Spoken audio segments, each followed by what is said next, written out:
Hi guys. तो कैसे हैं आप सभी लोग।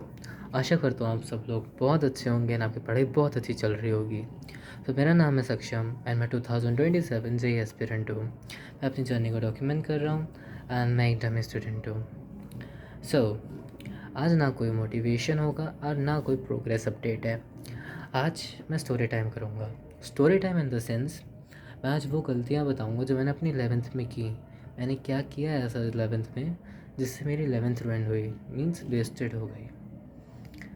हालांकि काफ़ी हद तक मैंने उसको कंट्रोल करने की कोशिश करी, मीन्स वापस रिकवर करने की, पर मैंने जितना किया मैं उतना कर पाया हूँ। ऑल्दो स्टार्ट करते हैं। ये बात है तब की जब हमारा आखिरी बोर्ड एग्ज़ाम ख़त्म हुआ था and I was super chill because आखिरी एग्ज़ाम ख़त्म हो गया है, सब मज़े ही मज़े हैं। पहला हफ्ता इतना मज़ा किया, मतलब पूरे दिन गेम्स खेलता, पढ़ाई का नामो निशान नहीं। दूसरा हफ्ता भी सेम। फिर हमारे पिताश्री ने हमसे कहा कि बेटा आपको पढ़ लेना चाहिए। उसी क्षण हमको किताबें ले जाने के लिए लेकर जाया गया एंड दुकान पे जाते ही हमने उन किताबों को देखा एंड उन किताबों ने हमको देखा। मैंने उन किताबों को देखा, उस किताब ने मुझको देखा, हम दोनों ने एक दूसरे को देखा एंड देख के ही फट गए ब्रो।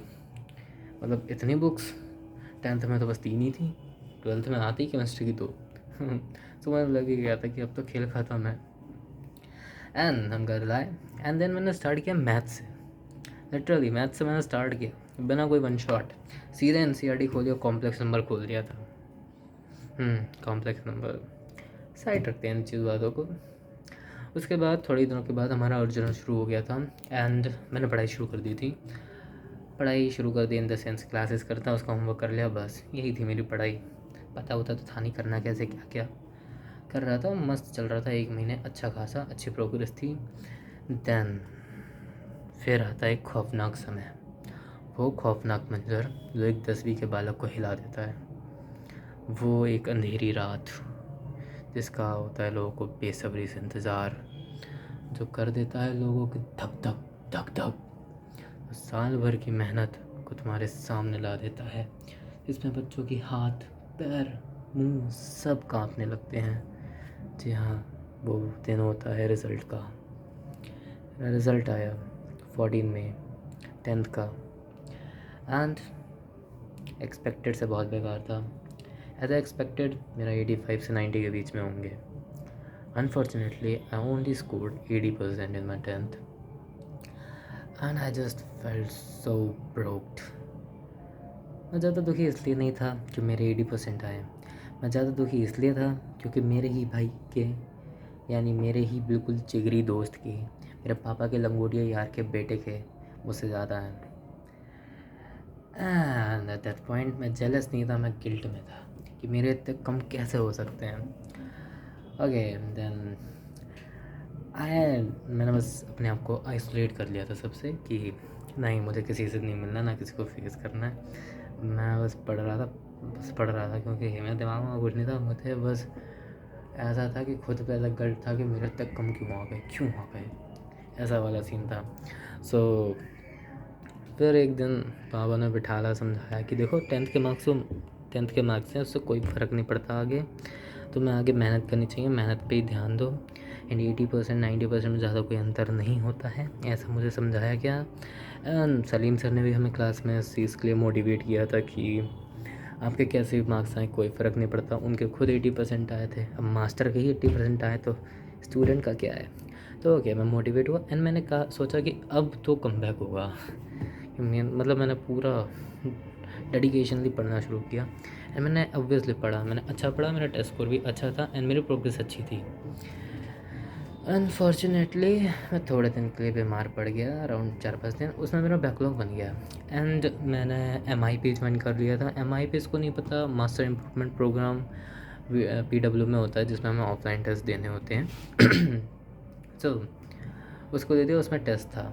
अब उस टेस्ट में मुझे अच्छा स्कोर करना है। मैं 4 दिन से कुछ रिवाइज़ नहीं किया, पुराना मैं रिवाइज़ वैसे नहीं करता था, बहुत रेयरली करता था। मुझे उसमें करना है, तो मेरा आगे का बैकलॉग बन गया। वो बैकलॉग 1 हफ्ते का हो गया। अब उसको एक दिन में मैं कर लूँ ऐसा पॉसिबल नहीं था। सो मैं उस बैकलॉग को पूरा करता तो वो नया टेस्ट आ जाता, फिर मैं उस टेस्ट के लिए प्रिपेयर करता हूँ। उस सिलेबस में हिंड्रेंस थी, जो सिलेबस अभी चल रहा है उससे बहुत पीछे था। लाइक टेस्ट में मेरा आ रहा हो अगर एन लाइक से 1D, सो सॉरी मतलब टेस्ट में अगर 1D आ रहा है तो हमारे बैच में चल रहा होगा सर्कुलर मोशन, ऐसा था, बहुत पीछे का। सो मेरा आगे पीछे सबका, ना मेरा टेस्ट में अच्छे मार्क्स आए ना बैच में बैकलॉग हो पाया। शुरू में टेस्ट में अच्छे थे, फिर जैसे जैसे आगे सर्कुलर मोशन से आगे क्या टेस्ट में मेरा सिलेबस, तो मेरा मार्क्स गिरने शुरू हो गए। एंड मैं स्कोर ऐसे ही कर पाता था उसमें, कभी 90, कभी 50, कभी 60, ऐसे ही चलता था मेरा। कभी 100 से ऊपर आ गए तो आ गए जो स्ट्रॉन्ग चैप्टर थे, एंड मेरा ऐसे ही चला पूरे साल उसमें।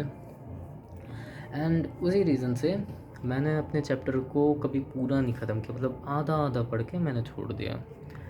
ऑब्वियसली बात है, क्योंकि मुझे फिर टेस्ट भी देना होता है, उसमें अच्छा स्कोर करना, अच्छा स्कोर नहीं आ रहा है, समझा रहा हूँ क्यों नहीं आ रहा है। सो इट्स अ पार्ट, मैं इसको कोई ब्लेम नहीं कर सकता। एंड मैंने हर एक चैप्टर पढ़ा है, बट मैंने सब आधा अधूरा पढ़ रखा है, बट मुझे नॉलेज है किस में क्या है। मैं क्वेश्चंस नहीं कर पाऊँगा, तो वन शॉट देख के मैं कर सकता हूँ, एंड मैंने काफ़ी हद तक करा है। मैथ्स मेरी कंप्लीट है पूरी, एंड केमिस्ट्री में GOC रह गया है, बाकी मेरा कंप्लीट हो गया। फिज़िक्स में है काफ़ी, मतलब centre of mass, rotation, and mechanical properties of solid मैंने कर लिया था। फ्लूइड्स वाला है, फ्लूइड डायनेमिक्स, HHM, वेव्स, ये सब है, मतलब फिज़िक्स में अच्छा खासा है, तो वो मैं करने की कोशिश करूँगा। एंड आगे बढ़ते हैं। सो हाँ, तो मेरा मेन कॉज देखो क्या था। मेरा मेन कॉज था कि मैं रिवीजन नहीं करता था। इफ़ दो मैंने रिवीजन अच्छे से किया होता ना, तो मेरा ऐसा एज सच बैकलॉग नहीं बनता। ऑल दो मैं गेम्स भी तो खेलता था ना, वो भी एक है। सो मैं एडवाइस दूंगा ना कि जो भी लाइक अभी जे प्रेप करेगा या करने वाला है या कुछ भी है, या अभी कर भी रहे हो, 11th में ही स्टार्ट कर दिए, सो इंस्टा एंड गेम से दूर रहो। भले से गेम्स खेल सकते हो 1 घंटा, बट इंस्टा मत चलाना। इंस्टा इज़ वेरी एडिक्टिव, उसको मत ही चलाओ तो अच्छा है।